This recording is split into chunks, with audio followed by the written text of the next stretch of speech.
edition of Detroit City Sportscast. Garrett on this side of town, Adam on the other side of town. A little after 8 o'clock, 8:15 to be exact, on Friday, January 3rd, the year of our Lord 2025. Yes, Vera, 2025. We're already 3 days in. Time already moving quick for you, Adam? Yeah, I guess. I mean, I don't want to go to work on Monday.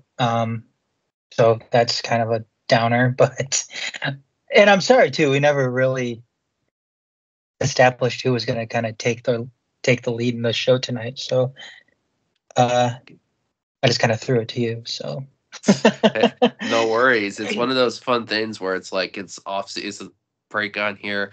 Time's flown by. For anybody, apologies if you hear anything on here. Michigan's had 2 or 3 different weather changes in these last couple weeks, which has decided to, I'm presuming, sinusitis wreck the shit out of me. So near the end on that, but let's see if my lungs get tired of me talking today and during this episode. So we'll have to see how that goes. Another thing we need to see how it goes is our opening topic is our near and dear Detroit Lions. Monday night they went to 14-2 with a big win in Santa Clara, California at the San Francisco 49ers, 40-34. A game that the Lions defense was struggling at times, but started to pull away in the second half. 27 points scored in the second half. Kirby Joseph, 2 interceptions. Offensively, Jared Goff, 3 passing touchdowns. Jahmyr Gibbs over 100 yards rushing with a touchdown. Jameson Williams with 2 touchdowns. A great performance, especially when you look at the fact that revenge was on the mind of anyone that went into Santa Clara at the end of January in 2024 for the NFC Championship game. So although the Niners were out of it, essentially eliminated from playoff competition, this game still mattered by the looks of it. Even though technically it wouldn't have had any real big difference to an extent for what's ahead, because the Minnesota Vikings also went to 14-2 with their 9th win in a row, 27-25 over the Green Bay Packers. A game that was, for a big matchup, I wouldn't say it was really, really personally entertaining too much. Like, it was a battle, but it was just like, the Vikings controlled a lot of that game. Green Bay made it late interesting, although the Green Bay passing up on points early on may have been the difference. Green Bay realized it. I was going to say, it's like it's Jordan Love and the Packers just kind of failing to like show up in big games this year. Yeah, I think I saw a graphic on social media where, and I didn't go back through and I didn't go look at their losses because whatever. Like, all their losses came against good teams this year. It came against Vikings, came against Eagles, came against the Lions. Yep. And I don't know, that just it's just an indication that they're not there yet. And you sit there and you wonder, like, if they ever will get to that point. I mean, they still are a very young team, but I don't want to get too into the Vikings here, or not the Vikings, but the Packers. But yeah, I mean, I don't want to say they're fraudulent or anything like that. It's just that, it seemed like Jordan Love kind of took a little bit of a step back this year. And I think that they'll be good next year. I think they'll be better than the Vikings next year. But yeah, they just couldn't show up to those big games this year. And Jordan Love didn't look all that great, I thought.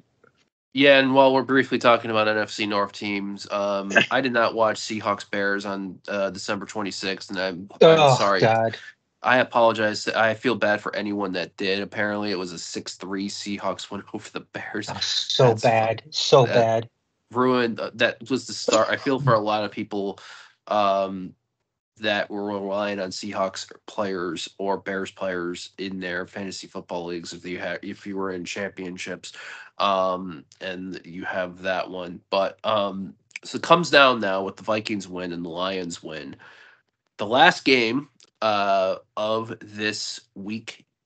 This match day 17 for the NFL is Sunday Night Football, January the 5th, 8:20 p.m. Eastern. Almost about, yeah, exactly. As of the time of saying this, 48 hours away from this moment, and we're recording, and it's 14-2 versus 14-2, not only for the NFC North, but also for the number one seed.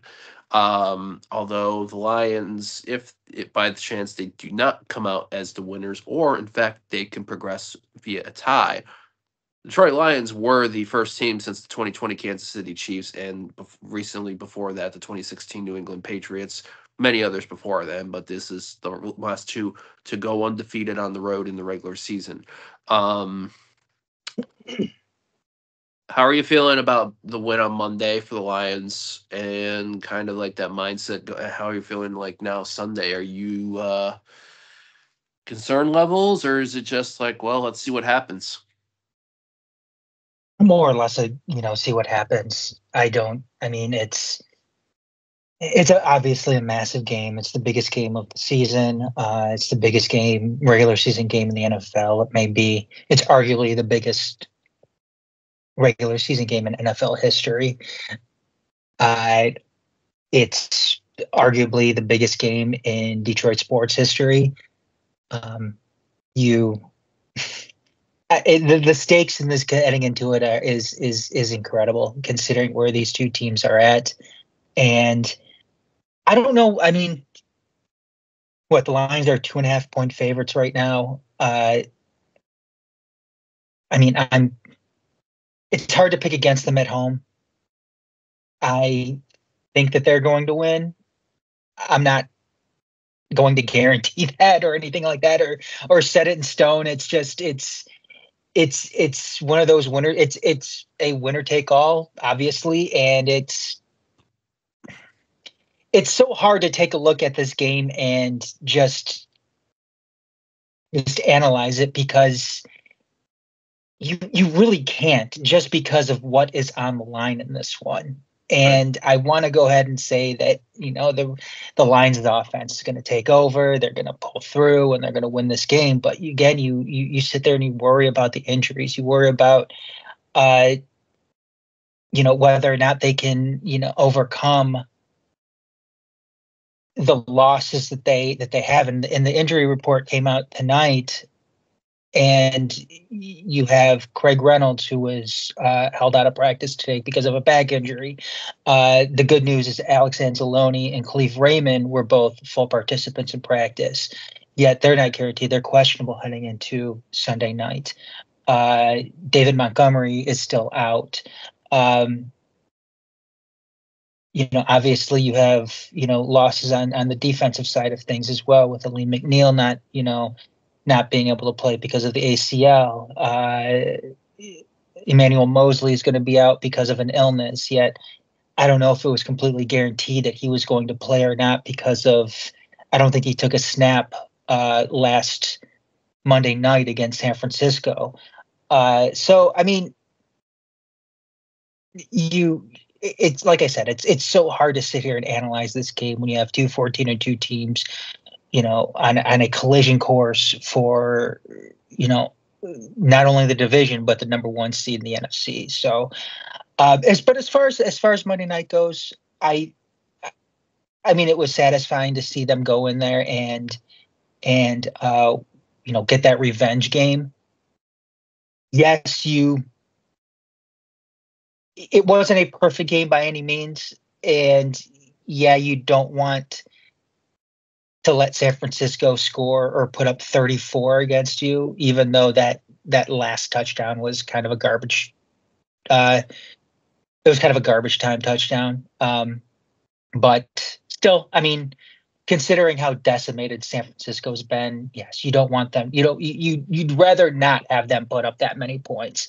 But I'm not surprised either. Wins are tough to come by in the NFL, especially when you have to go out west. And, San Francisco wanted to win that game as much as the Lions probably wanted to win that game. They did. I mean, considering that the season that San Francisco has had, if you're the 49ers, you want to find some positives here with what you have left in this season and do what you can to take those positives into the off season and rebound next year. And that's what they're trying to do. And we people have talked about this. We've mentioned before that the Lions, given where they are now, they have a target on their back. Yep. They are no longer the hunters. They are the hunted in the NFL now. And teams are going to put up their absolute best performance against you, being one of the best teams, if not the best team in the entire league. And you can expect that this coming Sunday night too. You can expect the absolute best from Sam Darnold and the Minnesota Vikings when they come to town. So yes, I think the Lions will win that game, but anything can happen. I feel good about it. That's all I'm going to say on it. Here's what we do know. It's 8:20 p.m. on Sunday. It's going to be on NBC. You can also watch it on Peacock if you don't have, your over-the-air access. And also, we're wearing black. I don't know if we're going all black or if we're going to be wearing blue pants. We'll find out probably tomorrow night. Can we say that that's the biggest surprise heading into Sunday? Because is you wearing the black jerseys? Because you know what, we were expecting the news like, they'll just wear the throwbacks and call it a good. But then social media, was it New Year's Eve or was it New Year's Eve that all of a sudden like, wait, why is the social media? I think it was New Year's Eve. New Year's Eve, I'm like, wait, why is the Lions the social media black? I'm like, oh fuck, we're wearing the blacks. Raising the black flag. Black and blue division, only fitting, right? Yeah, I want to know too, because you and I are jersey snobs. As that goes. We probably pay way too much attention to it than we're jersey sickos. Is that fair to say? Oh yeah, without a doubt. It's only appropriate. And the last time they wore the throwbacks, they looked like absolute garbage against the Packers on Thanksgiving. And I am not a fan of the throwbacks. I think the throwbacks are bland and just it's a holdover from just awful past Lions teams. Right. And I'm glad they're not wearing them. But the last time that they wore black as well, as they lost against the Bills, and they didn't look great in that game. And they also suffered a bunch of injuries. So if you're superstitious or anything like that, you kind of change things up and have them wear the blue pants, like you were alluding to. I'm fine with that. I'm fine with them wearing the blue pants just to kind of, because they haven't done it this year. So no, and I think it'll be a hot look. Hot take: the new throwback uniform moving forward. The new throwback uniform shouldn't be the blue and silver. The throwback uniform should be our black alternates from the 2000s. No, absolutely not. With the silver, a modified version of it. No, because like I said, one of the reasons why I don't like the current throwbacks is because they're a throwback to just awful football. I mean, how many times have we had to suffer watching that uniform on Thanksgiving and the Lions just look like absolute, garbage? So no, I don't want to see those. And I especially don't want to see those old black uniforms as well, because those were hideous. Right. Those are absolutely hideous. I would like to see if they want to do like a throwback jersey and not have it be like specifically like an actual throwback. Bring back the helmet, the throwback logo helmet that they had last year, and do something with that. Yeah, that'd be cool. That's what I think they should. I mean, that's probably what I would do. So, if I were them.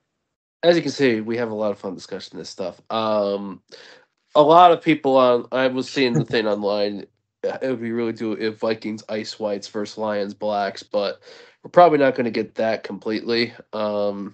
That looks sharp as hell, though. That would look sharp as hell if that's what the Vikings decide to go with. I mean, the aesthetics of seeing that on the field, those combos on the field would be great.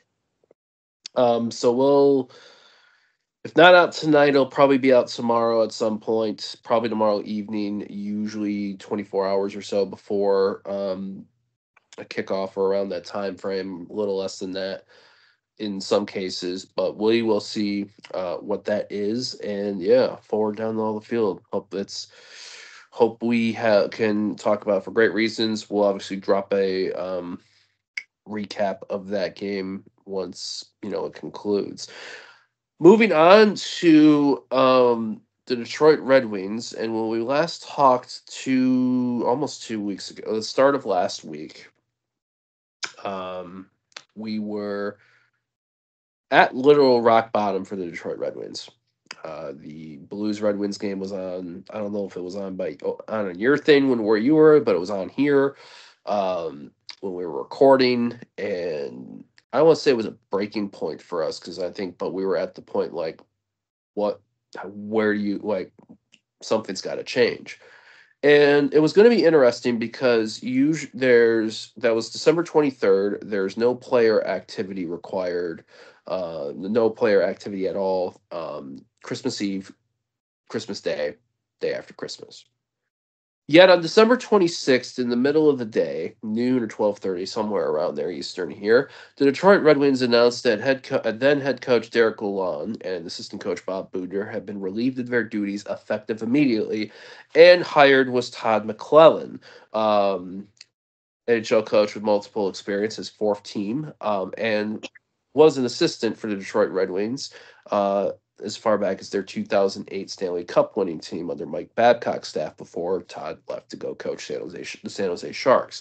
The first game for McLellan was the next day, which was the first day that everyone was back practicing. So you couldn't really a 5-2 loss against the Toronto Maple Leafs, but not being able to establish their system, and a game that while the scoreline showed one thing, the effort showed signs of, hey, this could be all right, followed by a famous practice next day where apparently McLellan was seen showing the team to learn how remember how to play fucking hockey, or how to play fucking hockey, or you can confirm with me if I'm off on the words, Adam.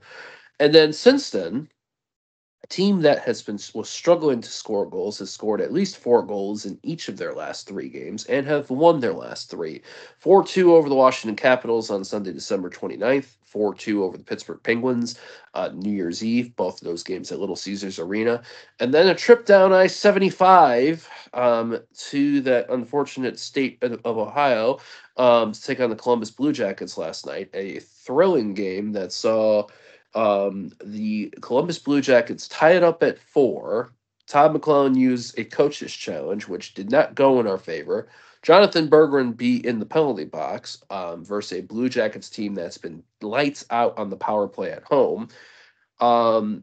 Red Wings not only kill the power play off, but a Tyler Mott diving poke check to move the puck out of the zone sets up a now out of the box Jonathan Berggren and a breakaway.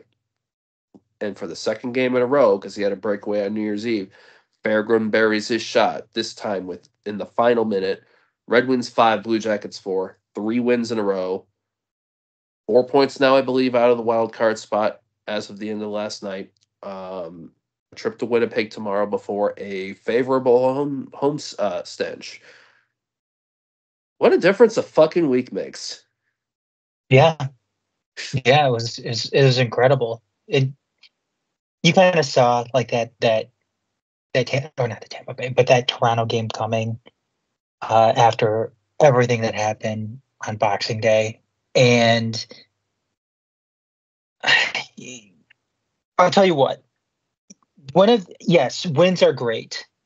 You want to win. At the end of the day, you want to win.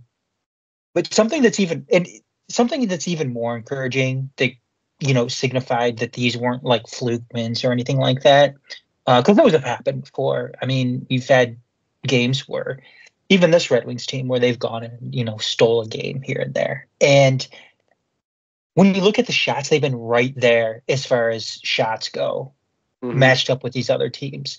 I think they tied Washington in shots, and I think they tied shots with Pittsburgh and Washington in those consecutive games, and they were and they outshot Columbus last night by one shot. It was 26-25, and that's been something that's been very, very concerning with this Wings team. Is they've just been getting outshot game after game after game. They've looked lifeless from the start to the very end, to the opening puck drop to the very end of the of the third period of the game, and they haven't. I mean, this hasn't been the case since that Pittsburgh game. They've come out of the gate, with energized, looking like they actually want to play, like they want to be there, and it's you've seen it kind of transition to the scoreboard with these last three wins. It's encouraging. Like I said, it's something that was needed. You kind of look at this now and you wonder why this move wasn't made a while ago. But yeah, it's certainly something that it was needed. You can see it in the when the players when they talk, when they do their post-game interviews, it sounds like they have more life to them, as opposed to before with Derek Lalonde, which sucks because like I said, Derek Lalonde, he needed to go, but he was a good dude. He's a good dude. The problems with the Wings weren't entirely on the coaching. The problems with this team. You can also point fingers at Steve Yzerman. I mean, this team here now. I mean, there's not a lot of talent with up on the main roster right now, and there are bad contracts with this team right now. Andrew Comp, JT Compher, Ben Sherratt, Jeff Petrie. I mean, there's you could run down the list and point out these bad contracts, which is Steve Yzerman's fault. But you also needed to shake things up, and unfortunately, and we mentioned it too the last 2 shows ago, that when you look like a lifeless team that is unmotivated, that falls on the head coach. And if you're going to make a move and if you're going to shake things up, that's probably where you start. So it sucks for Lalonde, especially coming the day after Christmas. But this team needed to do something because as much as the Red Wings have sucked this year, you mentioned it at the top of the segment, Garrett. They're only 4 points out of that wild card spot, which is just incredible to think about, just when you consider how bad they've been. Do me a favor if you can, because you're probably closer to a screen. If you want to bring up their schedule, because I want to just talk about how favorable their home run is. But the thing also too about this is how significant. This is the first time Steve Yzerman, whether in Tampa or Detroit, has made a midseason coaching change. So the fact that he did it tells you you couldn't skirt around the issue anymore. And the second thing also too is seeing the players from what I've seen already coming in here. Some lines have been shifted. Joe Veleno's playing a little bit more in the top line. You're seeing which is good to see too, Garrett, because Joe Veleno's looked good on that top line. Sorry to cut you off. He's looked good on that top line, and those top 2 lines have kind of been an issue for the Red Wings in the sense that you're trying to figure out how to spread around that talent a little bit. And these different combinations haven't worked because you don't want to put all of your talent on that first line. And I mean, because you have 2 top lines, you want to kind of spread that out a little bit. Joe Veleno has looked good. He's been able to play with Raymond and play with Dylan Larkin. to the point where DeBrincat it actually. Yeah, but you want it. You don't want to put DeBrincat on that line though. You want to kind of spread that out a little bit. I was going to say DeBrincat's also been looking really good these last 3 games too. Yes, he has, and so's Patrick Kane. Patrick Kane looks, rejuvenated by all of this as well. But that's what I'm saying though too, is you had to find that other pairing to put on that top line, just so you can kind of spread things out between those first 2 lines, so you're not too top heavy, if that makes sense. Yeah. And Joe Veleno has looked really, really good.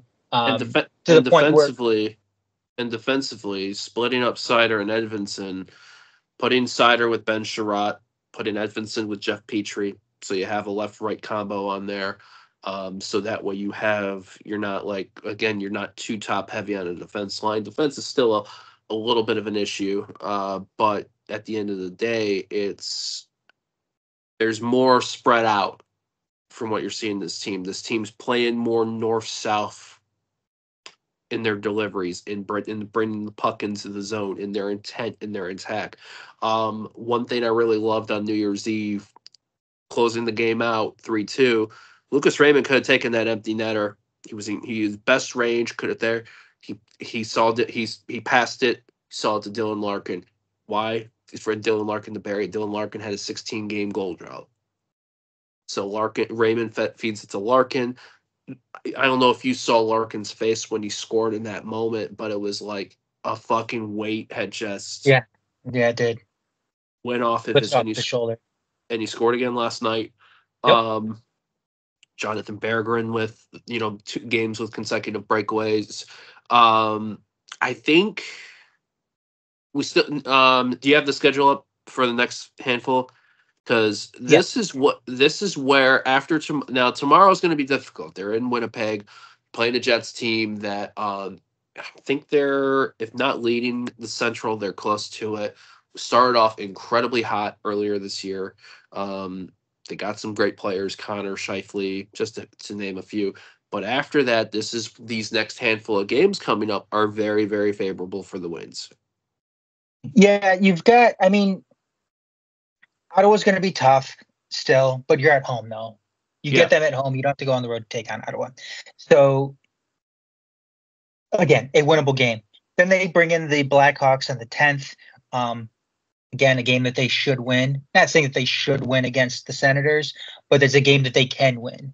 Against the Blackhawks, they should win that game. Yeah, no, I don't.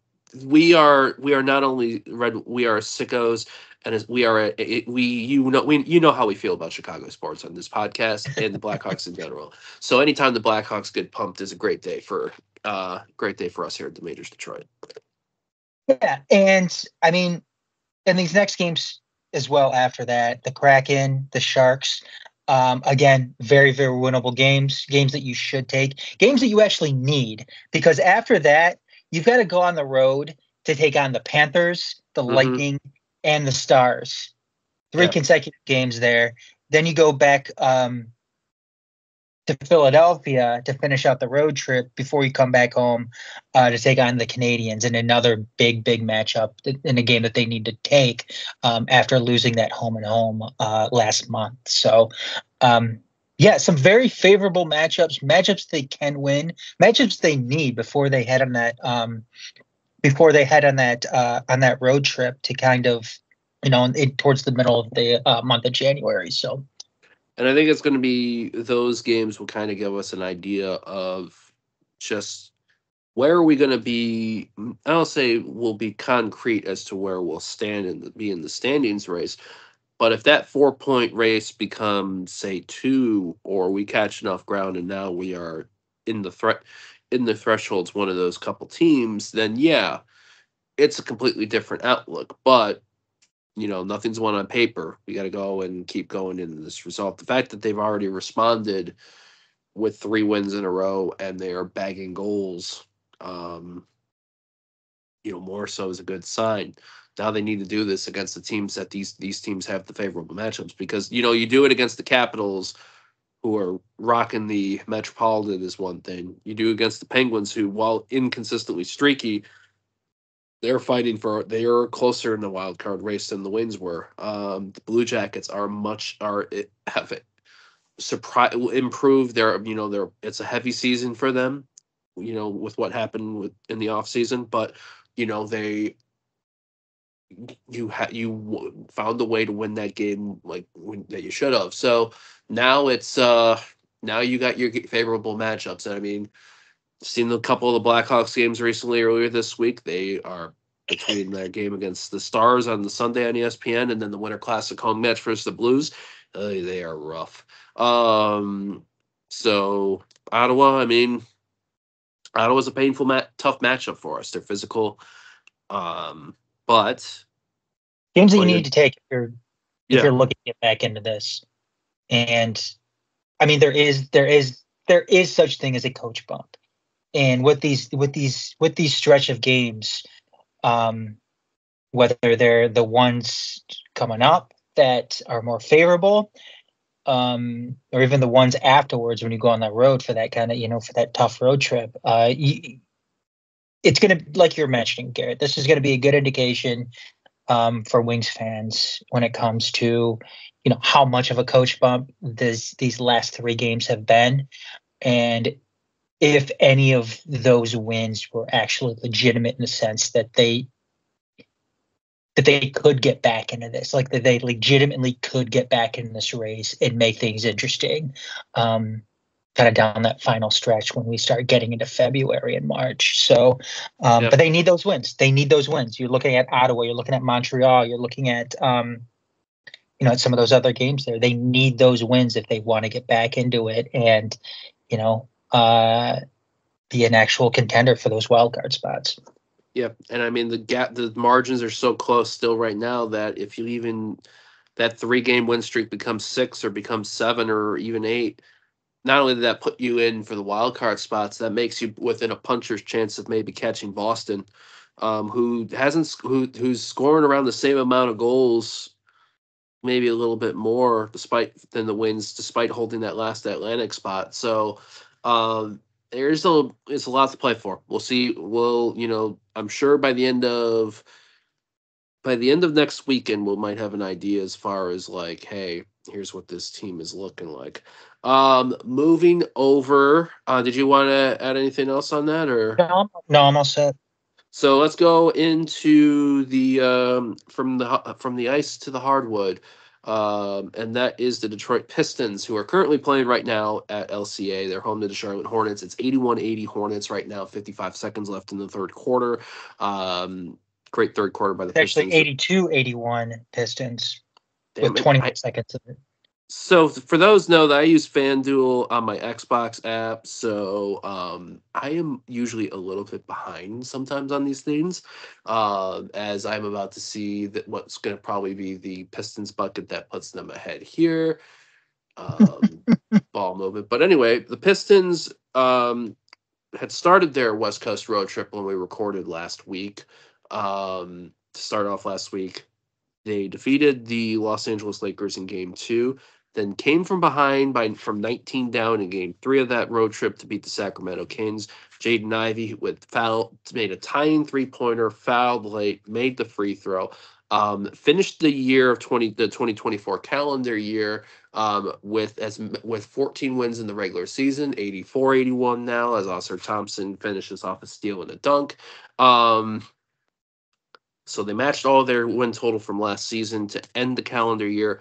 New Year's Day, they got win number 15 at home versus the Orlando Magic. Unfortunately, that game is going to be remembered more by a collision in the second half that saw, unfortunately, Jaden Ivey suffer a broken fibula. Did have surgery on it yesterday. Seems to be a much more brighter outlook than what we were originally fearing. Looks like it's going to be review in 4 weeks' time to see what the timetable is going to be. So tonight, a little bit rough in the beginning, in times in the first half, getting the rhythm going, but a great third quarter right now for a Pistons team that is in the are they ninth in the standings? They're in the play-in spots of 7 to 10, and they're a couple of games out of the automatics, which is the first six seeds in the Eastern Conference. But 2 games at home this weekend. They're the 9th seed right now. Actually, they have a handful of games coming here at home. They got the Hornets tonight. The Minnesota Timberwolves coming in tomorrow. The Portland Trailblazers coming in Monday. I think honestly, how are you feeling right now on that? One, with the Jaden Ivey injury, but also like some other performances that we've been seeing, like Cade Cunningham's consistency, coming in and out, Malik Beasley, finding ways to get hot at most games on there. Isaiah Stewart's back healthy now and now. Like, what could you see this game plan with how to handle this Ivy injury? It's obviously that's concerning. Ivy was having, a very, very, very good year. And I think if Ivy was playing tonight, I don't think the game is as close as it is. So it's going to be something to watch, obviously. I don't more so, because it's a team coming off a historically bad season last year. Historically bad 3 years, if you think about it, even more so. I mean, this right now is going to be a good test for them to see where they are mentally this year. If this is something that they can overcome without falling too far down into the stands, like if they could sit there and maintain, where they are, their position, in the standings to kind of hold on to those play-in game spots. Not sure if they can, but I will say that, JB, even though they're still under 500, and I keep on hearing all of the stupid comments coming from social media about, oh, well, the Pistons still suck and blah, blah, blah, blah, blah. What JB Bickerstaff has been able to do with this team has been pretty remarkable. We mentioned before, they already overcame their win total. They eclipsed their win total from last year, with their last win in the last game against the Magic. 15 wins on the season now in early January. They didn't get that 14th win until what? April the very 12th. last game of the very end of the season last year. So I mean, this Pistons team, again, isn't perfect. There's still a lot of work that needs to be done with it. But as far as getting back to respectability, they're doing exactly what they need to be doing right now. And yeah, that Jaden Ivey injury sucks when you see him getting, stretchered off the court with an air cast on his leg. You automatically think the absolute worst, that he's going to be out, into next season. But though when you're hearing 4 weeks, they're going to go ahead and reevaluate him though. I mean, just you hear something like that, and it's pretty remarkable. I don't think he'll be back again this season. But I'm not a doctor. It's just hard to comprehend that, anybody, especially in basketball, are going to be able to return from a broken leg, at all this year, considering we are, almost halfway through the season. So, yeah, I think one thing I know, JB Bickerstaff before the game talking. I think it sounded like different people were going to be taking starting lineup spots depending on a few things, matchups, runner forms. So Wendell Moore was in the starting lineup today, mainly I think partially to keep Malik Beasley and Wendell Sasser, Marcus Sasser, in their consistent roles on the bench. Ausar Thompson as well, is another name that I know a lot of people are saying. Isaiah Stewart's came back on Wednesday, just made a putback on here from what I'm seeing. So it's I think you can see the signs of this team like getting more and more confident with themselves. I mean, Cade Cunningham's playing lights out ball right now, and I think it's the man's averaging almost 10 assists a game, and while being someone scoring almost 25 a game is wild. And I think the there's still plenty of season to go.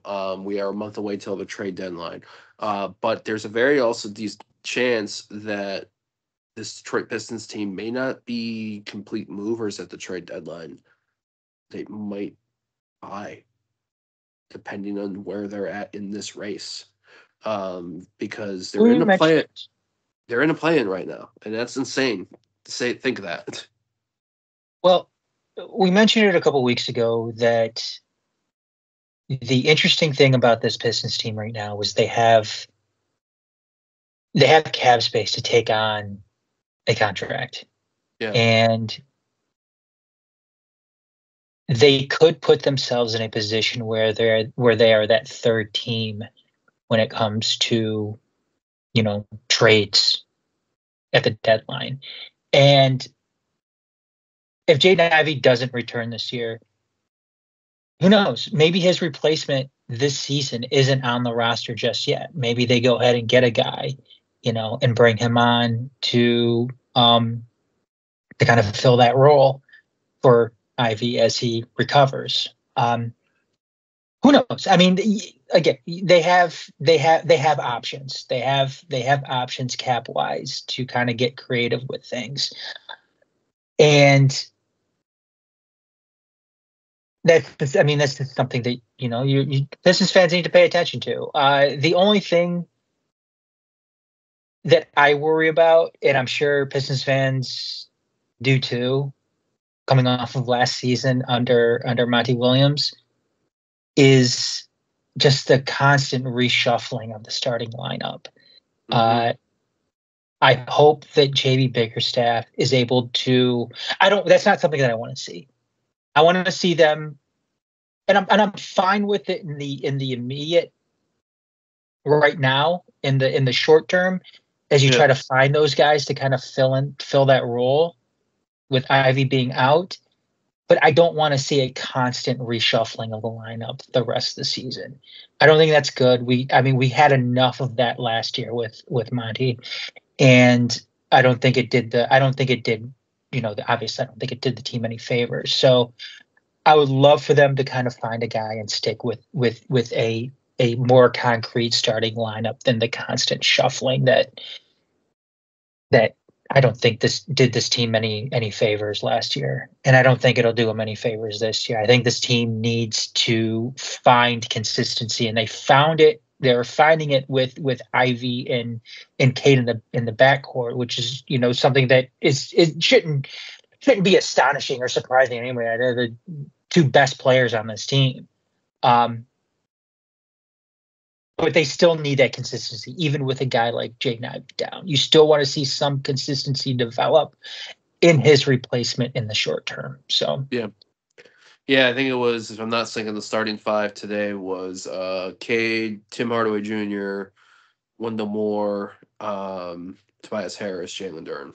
So it'll be intriguing to see, does Wendell Moore remain in that 3 role for that, or is he going to do say Charlotte, and then you put Osser in to, especially with the T-Wolves tomorrow. You're probably going to think, if they start Osser, you would put him against Anthony Edwards, maybe even against Gobert.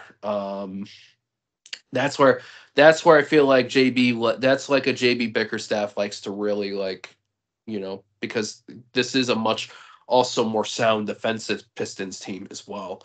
For the most part, they still frustrate the shit out of you at times with some getting spread around in ball screens and movements and stuff. But they are, at least when they are on, they are committed to it, which is a lot better than what we had seen recently.